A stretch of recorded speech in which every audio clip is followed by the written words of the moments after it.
Okay, good evening, everyone. Welcome to the meeting of the Municipal Safety Committee. Joining me this evening with myself as chair are Councilors Daigle, Gamache, Higgins, and Rosignol for a full council committee. First on the agenda is a motion referred by Councilor Rosignol with respect to Linfield Street and Casco Road. So I will defer to Councilor Rosignol at this point. Thank you, Madam Chair. First, I'd like to make a motion to receive item 8D from our regular packet and refer it to this meeting. On the motion, all in favor, any opposed? It's a vote. Thank you, Madam Chairwoman. As you see in this picture, Casco Road has really caused a little bit of havoc. These are pictures that are actually from the Rotary at Goodwin Circle. Because of the ability to take a left turn from Linfield Street onto Casco and the ability to take a left turn out of Casco onto Linfield Street in Peabody, it's really become a bottleneck. It's really become a safety issue. Cars are passing one another on property when it suits them, and it's really become a safety concern. Myself, Mr. Politz, Mr. Richards, Councilor Turco, Councilor Gould went out and walked that area, and this was at 10 o'clock during the day, and it was still unsafe. So I asked, so I made this motion to put it into public safety, and I'd like to actually ask Captain Richards to come before us and just let us know his thoughts on this issue and that area. Thank you. Thank you, Councilor. Captain Richards? Good evening. I just want to touch base about this issue. We went out there a few times. There is an issue out there of some accidents, some traffic backups that were pointed out. There's also a complication in the area of 3 jurisdictions kind of coming together at the same place. So a solution was not an easy one to come up with. There's some communication, I believe, going on with the mayor's office and the mayor of Lynn and other places to kind of touch base with the other jurisdictions. But from a traffic standpoint, we had a couple of ideas. But I think the most sensible one at this point in time would make Linfield Street going outbound toward the Rotary, not be able to take a left-hand turn down to Casco, and coming out of Casco, only a right only coming out. So no left-hand turn onto Linfield Street. And that will help alleviate the traffic backup to the Rotary coming in, and it will help back up or alleviate the backup going out towards the Rotary. Part of the problem when the cars are going out towards the Rotary and the cars are waiting to take a left down Casco is they're actually driving over private property to go around the cars and continue that traffic, which is clearly a dangerous situation. So I think given the nature of the intersection and the complications that present themselves there, I think the city of Peabody, I think we can pass some ordinances that would make the left turn in excluded and the left turn out excluded on Casco, and maybe we could try that on a temporary basis and see how that works. And then if it works, make it permanent. If it doesn't, look for another solution. Councilor Rosignol? I'll yield to...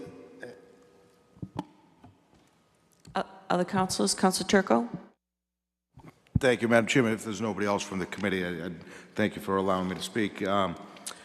So as Councilor Rosignol mentions, we've been out there a few times, and the good thing about this is it's one of the few issues that, you know, I've seen that everybody agrees on. The police department, the fire department, the mayor, city council. It's just a difficult location to deal with, being that it's, as the captain mentioned, it's in Linfield and Peabody, and there's also DOT property as you approach the Rotary. So I did speak to the mayor earlier, and as you see, there's a proposed ordinance coming up in legal, which I intend on leaving in that committee to give the mayor some more time to have some discussions with DOT and the city of Lynn.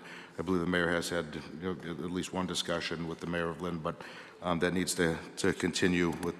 And additionally, I think if we leave that in committee for 30 days, and again, I'll discuss that in the next meeting, but it gives anybody that sees this meeting time to reach out to counselors if there's any issue with this. I see it more beneficial. It may inconvenience some, but for the most part, I think it'll be beneficial to most of South Peabody. So I would support it, but you know, I do want to give the mayor time to work this out. That being said, it's extremely dangerous. A couple of weeks ago, the mayor, myself, public services, and I don't know if the police department. You might not have been. You were away, Captain. We went and again saw some very close calls. And the intention after dealing with Casco is to attempt to deal with Bartholomew and Linfield, but that's not on the agenda. But those are the two areas that we looked at that day. And hopefully within the next 30 days we can have this addressed. And thank you for your time. Councilor Gould? Thank you, Madam Chairwoman. I appreciate you pulling this together. If I could we speak to the mayor, please? Mayor Betancourt? Good Mayor, evening. Mayor, thank you. Good evening, everyone. You and I have talked about this. We've met there on site a number of times, and in my gut, I am very uncomfortable with putting that no left turn on Casco and putting the little cement, whatever we propose to put there, without the approval. And I know you've been working with the Lynn mayor on it. Can you fill us in on his philosophy on it and what he might like to do there, please? So thank you, everyone. Good evening. First, a couple quick things. I think everything's been summarized very well as to the concerns there. I think anybody who knows that area knows the dangers of that location. It is scary. And even like as Councilor Rosignol said, at like 10, 11 in the morning, you wouldn't think there's as much action over there. That place is very, very dangerous and very scary. So, and I want to thank Councilor Turco, Councilor Rosignol, you, Councilor Gould, Councilor Welton, really been pushing on this issue because this is a real concern. So I have been in touch with Linfield and Lynn. I spoke a couple days ago to the mayor of Lynn, Jared Nicholson, just to explain to him the situation, what we're looking at, and that we're addressing it in the city council through this meeting. And I anticipate that there'll be some additional meetings in this on this topic over the next couple of weeks or next few weeks. He didn't really comment to give me a definitive yes or no or anything like that. He just said that, you know, keep him updated on what we're doing and our progress. But I told him this is something that we're taking very seriously and looking at trying to make this a safer area for everybody.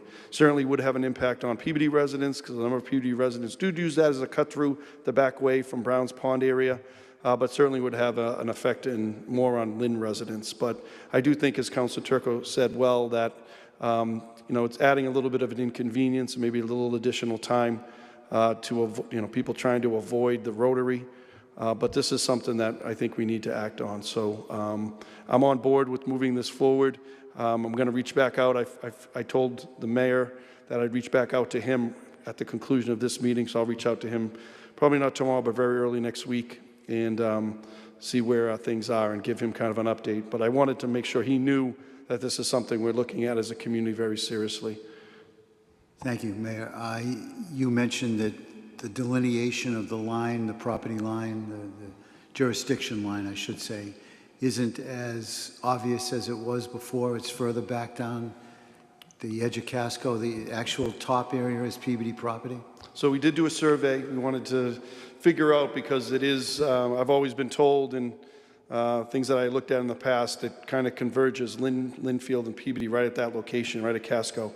So we did do a survey, and Peabody owned a little bit more of that than we initially thought. So I think that gives us more of an ability to make some changes. Thank you, Mayor. Thank you, Madam Chair. Any other councilors?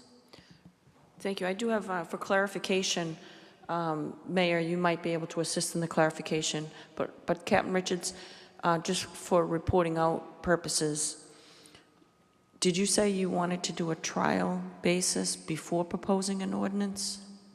I misunderstood you. Thank you, Councilor. So yes, and Captain Richards has been important with this. I think if we're going to move forward with this, there's a number of things we should do in terms of public notification. Certainly robocall messages, putting out a billboard to let people know maybe a couple weeks in advance that this is coming. rather than people just showing up and seeing the signs or something put there. I think maybe billboards saying that effective on such and such a date lefts will not be allowed. Do that for, I'd probably defer to the captain as to what he thinks would be best in terms of time for this. But I definitely think we need to do some public notice first, then a trial period, and then make a decision as a community as to what's best. Captain? The only issue with the trial period, I would want an ordinance passed, because without an ordinance, even in a trial period, we'd have no enforcement ability to do anything. So we would have to pass an ordinance to be able to enforce it, and then if we decided to keep it going, we'd make the ordinance permanent, or if it was a permanent ordinance, we'd just let it be. And if it wasn't working, we'd just rescind the ordinance. That makes perfect sense. Thank you for that explanation. Thank you. Are there any other comments from councilors? Okay, thank you. Then we'll report that out in committee. Mayor, thank you for your time. Captain Richards, thank you for your input on this as well.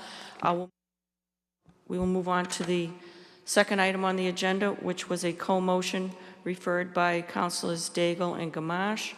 And this would involve Captain Richards again, providing data for accidents in the area of Mount Pleasant Drive at Route 114. So I will defer to either Councilor Gamache or Daigle. Councilor Gamache? Yes, thank you. This was an ordinance. This was a kind of a blindside when they did Route 114.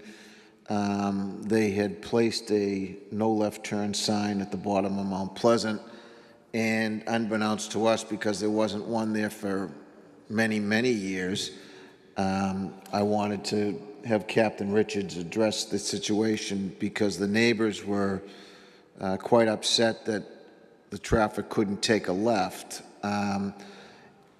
Since then I've spoken with Captain Richards, and it seems to have abated itself. There are more people taking the right and not the left on Route 114. The complaints have subsided quite a bit, but I did want to bring Captain Richards here to at least explain to the council, you know, I think it was adopted in '88, and just have him give us a brief overview of this and what his thoughts and recommendations are. Thank you. Thank you, Councilor Gamache. Councilor Daigle, do you have anything additional? I'll wait for Captain Richards to present, and then I might have a question or two. Thank you. Thank you. Captain Richards? Not to reiterate what Councilor Gamache said, but this has been an ongoing issue since they repaved Andover Street and put those signs up. So in the research, it was discovered that back in, I think it was 1988 or somewhere about there, that the city passed an ordinance of no left turn coming out of Mount Pleasant. At some point in time, the signage that was there, I imagine signs were there, they disappeared, they were gone. When MassDOT went and looked at 114 to do the reconstruction project on 114, they did their research and found that ordinance in place. So naturally, when they redid the street and they put up all the signs and the lines and the pilasters in the middle of the road, they put those signs up because there was an ordinance for it. And we had some issues in the neighborhood with people complaining about it. But what I've done is I went down and did a accident distribution study from that area for the last 5 years.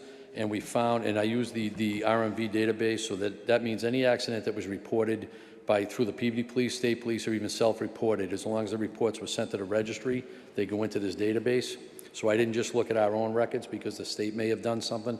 So collectively, we found over the last 5 years, there's been 7 crashes at that location, which doesn't seem like a huge number, but every single crash was almost identical, and it was a car coming out of Mount Pleasant, taking a left, and either hitting a car coming eastbound on 114 or getting hit by a car coming eastbound on 114. So they were almost all identical. So my position is I would recommend that we leave the ordinance in place and leave those signs up. And the reason being, if we move to rescind that motion and take those signs down, given the history and given the fact that Andover Street was redone because of a major safety issue on the road, if there's ever an accident there that causes serious injury or death, and we had that ordinance in place and then we took it away, that could be a problem. So my recommendation is, from a public safety standpoint, would be to leave the signs there and leave the ordinance in place. Thank you, Captain. Councilor Daigle? Thank you, Madam Chair. Thank you, Captain Richards. I'm very pleased to hear you say that because I had heard the 7 incidents on the Peabody side, and if I understand you correctly, that's separate from the state data, which I had inquired for Mass DOT. They have 10 angled collisions, of which 5 were courtesy crashes. I'm not sure what that is, but it doesn't sound like a good thing. So I would hate to remove those signs out of convenience and see other incidents or, people getting hurt. So I think even crossing over Lowell Street in 1 lane can be dangerous, so never mind crossing over 114 into 3 lanes. I'm not a traffic engineer, but I trust you're a professional, and Mass DOT has spent a lot of time studying this, so I'm pleased to hear that recommendation. Thank you. Thank you, Councilor. Councilor Gould. Thank you, Madam Chair. Captain Richards, is there any appetite to put a light there? At this point in time, I don't think there's enough traffic flow to ask MassDOT to spend that kind of money to put a traffic signal there. But there'd be more studying that would have to go on to determine whether or not that type of investment would be needed at that intersection. Thank you, Captain. Thank you, Madam Chair. Thank you, Councilor. Councilor Higgins? Yes, thank you, Madam Chair. As far as the left-hand turn there, it sounds like we're all in agreement it's a dangerous turn. A lot of the delivery service companies, and for insurance purposes, don't allow their drivers to take left-hand turns because they're the most dangerous turns that they can take. This particular roadway being 2 lanes and with the new traffic patterns, it's even more dangerous than normal. I personally, and I'm sure we all have experiences, I personally witnessed a fatality on 114 down by Kane's Florist of a gentleman doing exactly that, taking a left turn coming out of Kane's. And I'm not sure if the sign, you mentioned the signs are missing, or if they are missing, I'd like to see the no left turn signs put back, or at least I'd like to see them installed. Even though we do have an ordinance, I'd like the drivers to know they're not allowed to take a left. The signs are there. They were missing for a long time from back when they first did the ordinance. When MassDOT redid the road, they installed 3 no left turn signs there. It's very visible. Perfect. Thank you. Thank you, Councilor. Councilor Gamache. Yeah, just in summary, I did this more as an informational thing for the residents that are upset and were curious as to why, and I was hoping, and we got exactly what I wanted. We got Captain Richards here to explain the severity of the problem that's there and the reason why the signs went up, and I would hope that anybody that lives in that area would understand that it's primarily a safety issue, and it was ordinance, the signs were never put up, and we're just continuing to try to improve the safety of Route 114. Thank you. I want to thank Captain Richards and congratulate him on his success down in, was it Quantico? Quantico. Thank you. Thank you, Councilor Gamache.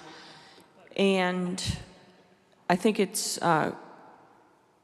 good to share this information, so I commend both Councilors Daigle and Gamache, because the residents would have every reason to think that those signs were just put up overnight because of the major changes that were made very quickly with all the barrels and the line changes by the state when they enacted the changes. So in fairness to the residents, they had every reason to believe that the state just popped those signs up.